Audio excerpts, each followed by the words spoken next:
Bonsoir à toutes et à tous et merci d'être avec nous. Voici les titres. Lancement officiel ce matin de la vision Bénin 2060 à l'AFIA, un monde de splendeur par le président de la République, Patrice Talon. La cérémonie s'est déroulée en présence de plusieurs personnalités importantes, dont l'ancien président de la République, Nicéphore Dieudonné Soglo. Aujourd'hui, la jeunesse vit au rythme du numérique et les réseaux sociaux sont devenus un espace incontournable. Pour mieux comprendre cette réalité, une équipe de la télévision Maranatha Béni a tendu son micro au pasteur Firmin Bongoché de l'église du témoignage de l'évangile du Christ ETEC. Hors du Bénin, la présidente de la Commission européenne, Ursula von der Leyen, se rend en Ukraine pour marquer les 4 ans de guerre entre la Russie et l'Ukraine. D'après sa porte-parole, il s'agit d'une nouvelle preuve de la solidarité de l'Union européenne. La vision Bénin 2060 à l'AFIA, un monde de splendeur, a été officiellement lancée ce matin par le président de la République, Patrice Talon, à Sofitel Hôtel. La cérémonie s'est déroulée en présence de plusieurs personnalités de notre pays, dont l'ancien président Nicéphore Dieudonné Soglo. La vision Bénin 2060 à l'AFIA est le fruit d'une démarche méthodique, inclusive et rigoureuse. Sa formulation a été, selon le ministre d'État chargé du développement et de la coordination de l'action gouvernementale, Abdoulaye Biotchane, bien plus qu'un exercice intellectuel. Elle a constitué un véritable projet national, mobilisant durant plusieurs mois les compétences, les savoirs et les sensibilités de toutes les composantes de notre société. Toujours selon le ministre Abdoulaye Biotchane, en adoptant la vision Bénin 2060 à l'AFIA, le Bénin affirme avec clarté et détermination sa volonté de bâtir son développement dans la durée, un développement affranchi de l'improvisation fondé sur une planification structurée, cohérente et résolument tournée vers l'amélioration durable des conditions de vie de nos compatriotes. Pour rappel, les études nationales de prospective à long terme à l'horizon 2060 ont été lancées officiellement le 23 novembre 2023. Aujourd'hui, la jeunesse vit au rythme du numérique et les réseaux sociaux sont devenus un espace incontournable. Pour mieux comprendre cette réalité, une équipe de la télévision Maranatha Béni a tendu son micro au pasteur Firmin Bongoché de l'église du témoignage de l'évangile du Christ ETEC. Dans son intervention, le pasteur revient sur les raisons qui poussent les jeunes à se tourner vers cette plateforme. Selon lui, ces causes ne doivent pas être ignorées, mais analysées afin que l'église puisse accompagner efficacement la jeunesse dans cet environnement numérique en pleine évolution. Le téléphone portable n'est pas mauvais en soi, mais il y a la manière de l'utiliser. L'utilisation que les gens en font, c'est ça qui constitue le problème. Ça les déconcentre. Ils ne savent pas à faire la part des choses, savoir qu'à tel moment, je peux faire telle chose, à tel moment, je ne dois pas faire telle chose. Comment faire, c'est ça le vrai problème. Le vrai problème en ce sens que d'autres aujourd'hui n'ont même plus de Bible physique pour venir à l'église. Ils se disent qu'ils ont de Bible dans leur portable et qu'ils préfèrent amener le portable et lire la Bible dedans. Là, on a du mal parce que le monde évolue au quotidien. Moi, par exemple, maintenant, si je vais à un programme où je vois que je vais utiliser, peut-être je suis parti avec une Bible physique et qu'il y a une version dans mon portable que j'ai bien envie d'utiliser à cause des détails donnés, je mets ça sur mode d'avion et j'ouvre le portable. Là, je sais que ni WhatsApp, ni Facebook ne peuvent pas me perturber quand je veux lire. Dans la suite de l'interview, le pasteur aborde les conséquences de l'usage intensif des réseaux sociaux sur la vie spirituelle et quotidienne des jeunes. Cependant, il ne se limite pas au constat. Il partage aussi des conseils afin de trouver un équilibre pour amener la jeunesse à prendre conscience entre le temps dédié à Dieu et la place qui revient aux réseaux sociaux. Quand tu viens devant Dieu, tu n'es pas concentré. Tu n'as pas l'attention de Dieu. Tu ne suis pas le messager. Et tu es à l'église, génération tête baissée. Ils sont là, il faut aller voir. La plupart, ce n'est pas la Bible qu'ils ouvrent. C'est pas la Bible qu'ils ouvrent. Ils sont là, c'est soit Facebook, soit c'est Internet, soit c'est Twitter, soit c'est TikTok, en plein message. Ce qui est très grave. Je pense que ce qui est essentiel, c'est de les conscientiser, de leur montrer les inconvénients de ce qu'ils sont en train de faire, parce qu'ils n'auront jamais la connexion avec Dieu. Le Saint-Esprit ne dira rien en leur faveur tant qu'eux-mêmes ne sont pas disponibles, disposés pour écouter ce qui se passe. Le séminaire de louange et d'adoration organisé par l'Assemblée évangélique de la Bergerie de Dieu du révérend Ferdinand Glaglano avec le chantre international et enseignant de la louange et l'adoration, Sylvain Frémont, a connu son épilogue ce dimanche 1er février 2026 et ça s'est déroulé à l'église AEBD de Ouloguédé. On suit le reportage de Sinatou Aouadjovi et Cyril Agbou. Épris de la soif de passer un profond moment de communion avec le Rédempteur Jésus, les chorales et groupes musicaux, ainsi que les membres de l'Assemblée évangélique de la Bergerie de Dieu, ont effectué massivement le déplacement. Chants, danses, sourires sur tous les visages, c'est ce à quoi le Père éternel a eu droit cet après-midi au temple Ouloguédé, sous l'onction du Saint-Esprit et sous l'inspiration de la grâce divine. Les chorales et groupes musicaux, les uns après les autres, ont loué fortement et adoré le Seigneur Jésus.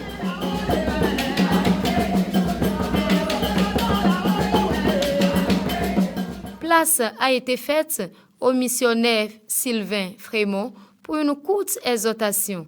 Il a expliqué au peuple de Dieu qu'il y a toujours des raisons de louer Dieu et que le fait de beaucoup louer nous épargne des temps de prière contre un certain nombre de malheurs. Il les a exhortés à être tous des instruments d'adoration permanente à l'Éternel. Par la suite, il leur a montré comment, par l'adoration, le Bénin peut être gagné à Christ. Dieu veut que le Bénin le loue.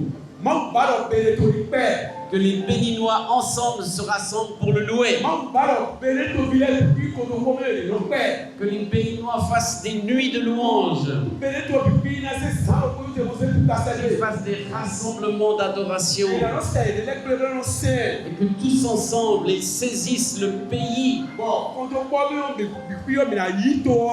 Pas avec les armes. Pas avec la révolution. Pas avec le sang. Mais avec l'adoration. Heureux de la réussite de ce séminaire et de la soirée de louange et d'adoration, le révérend Ferdinand Glaglano, initiateur du programme, et quelques participants donnent leurs impressions. L'objectif a été vraiment atteint et je dirais même largement atteint. Parce que nous avons ciblé les groupes folkloriques, les groupes musicaux de louange et l'enseignement a commencé par là et est terminé par une soirée donc, de louange à tout le peuple de Dieu. C'est du jamais vu. Tout ce que je peux dire après ce séminaire, que le peuple de Dieu du Bénin, précisément de la Bergerie de Dieu, puisse continuer dans cet élan. Moi, j'ai beaucoup gagné à travers ce séminaire, que l'adoration, la louange ne commence pas à l'église et finit à l'église, mais c'est depuis la maison et même après l'église aussi, ça continue.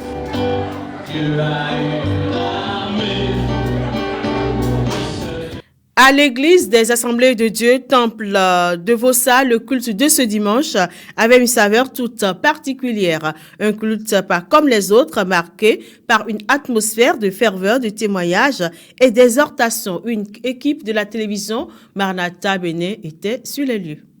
Dès les premiers instants de ce culte, le temps est donné. D'abord, le groupe folklorique fait son entrée. Quelques instants plus tard, le relais est pris par le groupe musical.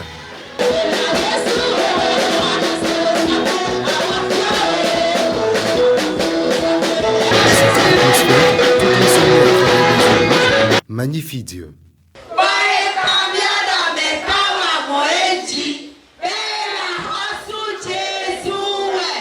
Puis vient la prédication centrée sur le thème évocateur. Les chrétiens d'aujourd'hui écrivent les livres des actes. Un message qui rappelle que les miracles peuvent encore s'écrire dans la vie du croyant. Il n'y a pas cette divinité.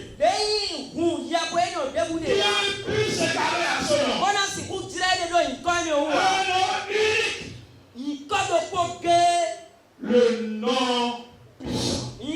Le nom qui a fait trembler toujours brûlant, la terre toujours brûlant, et tous les verrous ont été brisés.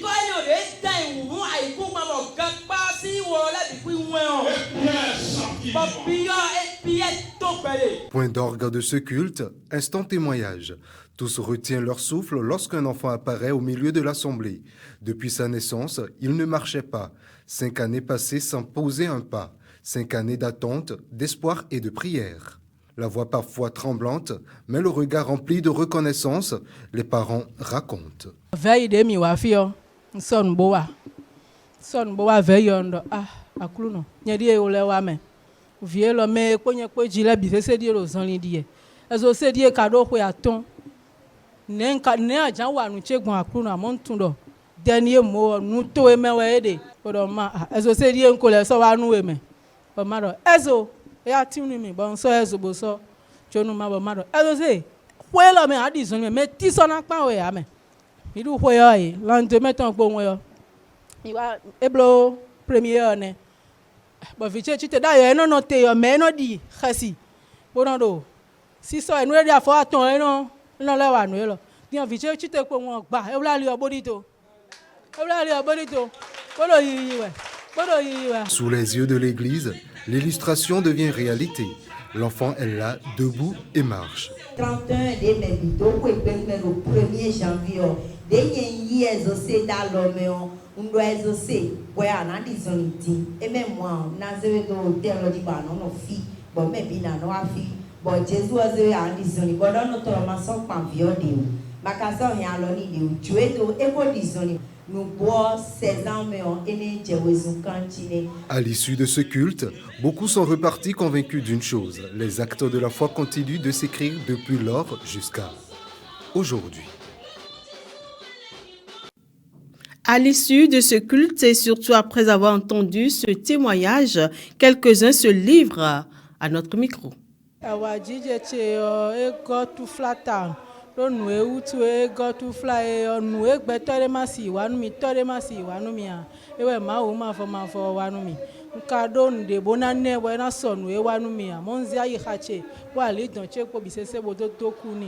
Je rends grâce à Dieu. Je suis très emporté aujourd'hui quand je suis en train de recevoir et d'écouter ce témoignage-là. Et nous, effectivement, tout ce que la maman lui a dit, ce n'est pas qu'on est en train de nous raconter ça, on a vécu ça. Moi-même qui suis devant vous, je l'ai vécu et je connais cette famille-là. Ça fait vraiment un bon moment. Aujourd'hui, vous savez bien que pour nous, chrétiens, pour que nous puissions encore nous attacher à Dieu pour ces miracles-là, il faut des gens de témoignage. Et ceci encore, je sais bien que nous ne cessons jamais de vivre d'expérience chaque jour. Mais chaque fois que nous racontons des choses quotidiennes, ça nous galvanise encore notre foi dans le Seigneur. La dame, la maman et le foyer, je puis dire tout simplement que l'assistante aujourd'hui doit être convaincue que le Seigneur demeure toujours Seigneur. Que le Seigneur, il n'est pas question qu'on aille le chercher ailleurs. Le Seigneur nous a déjà tout réuni dans sa parole, quitte à ce que, en vivant cette parole, nous puissions nous amplifier à ce que nous puissions encore plus nous attacher encore plus davantage au Seigneur. Parce que sans le Seigneur, nous ne pouvons rien. Sans ne pas nous vivre, comme on le dit, manger sa parole. Oui, ça nous amène encore à vivre d'innombrables choses. L'ennemi veut toujours nous faire vivre des choses à ce que la bonne voie, nous puissions quitter sur cette voie-là. Mais quoi qu'il en soit, les vents, les péripéties de la vie, comme vient de le dire la maman, vraiment, le Seigneur demeure toujours Seigneur. Allons maintenant à présent hors des frontières béninoises pour l'actualité internationale. Une perquisition est diligentée dans les locaux français du réseau social INS par la section de lutte contre la cybercriminalité du parquet de Paris. Le propriétaire de la plateforme X, Elon Musk, et l'ancienne directrice générale, Linda Yaccarino, sont convoqués le 20 avril en audition libre en leur qualité de gérant de fait et de droit de la plateforme X au moment des faits. Ces actes sont dirigés dans le cadre d'une enquête ouverte début 2025. Ces investigations avaient d'abord été ouvertes à la suite de signalements de députés dénonçant des algorithmes biaisés du réseau social X dirigé par le magnat Elon Musk susceptible d'avoir faussé son fonctionnement. Depuis, les investigations ont été élargies à d'autres infractions telles que complicité de détention d'images de mineurs présentant un caractère pédopornographique, complicité de diffusion, offre ou mise à disposition en bande organisée d'images de mineurs présentant un caractère pédopornographique, deepfake à caractère sexuel, négationnisme. Outre Elon Musk et Linda Yaccarino, des salariés de la plateforme X sont également convoqués la semaine du 20 au 24 avril 2026 pour être entendus en qualité de témoins, d'après la procureure de la République de Paris, Laure Bécuot. D'après la procureure, reflète l'état d'esprit des enquêteurs. La conduite de cette enquête s'inscrit à ce stade dans une démarche constructive dans l'objectif de garantir la conformité de la plateforme X aux lois françaises dans la mesure où elle opère sur le territoire national. Il faut ajouter que la perquisition en cours est menée avec l'unité nationale cyber de la gendarmerie en présence d'Europol. La présidente de la Commission européenne, Ursula von der Leyen, se rend en Ukraine pour marquer les 4 ans de la guerre. L'annonce a été faite ce mardi par sa porte-parole, Paula Pinho. Ce sera une nouvelle preuve de la solidarité de l'Union européenne avec Kiev depuis le début de l'invasion russe en février 2022, a-t-elle affirmé sans donner davantage de détails sur ce déplacement. Et puis, l'ancien président démocrate américain Bill Clinton et sa femme Hillary vont témoigner devant une commission d'enquête parlementaire américaine sur l'affaire Epstein. L'annonce a été faite hier lundi par le porte-parole de l'ancien président démocrate. Le couple était menacé de poursuites pour entrave au Congrès en raison de son refus de comparaître. L'affaire Epstein est une affaire de trafic sexuel pédocriminel menée par Jeffrey Epstein, homme d'affaires américain mondain, impliquant au moins 1000 mineurs et jeunes adultes. Plusieurs personnalités sont également mises en cause et d'autres procédures sont ouvertes. Incarcéré dans la prison de Manhattan, dans l'attente d'un procès pour trafic de mineurs où il risque la perpétuité, le 10 août 2019, il est retrouvé mort par pendaison dans sa cellule anti-suicide, ce qui met fin à la procédure qui le visait. 2 enquêtes sont alors ouvertes aux États-Unis à la suite de ce qui est décrit comme un suicide apparent afin de poursuivre ses complices. C'est tout, mesdames et messieurs, pour cette édition. Merci pour votre attention. Bonne suite de programme sur la télévision Maranatha Bénin.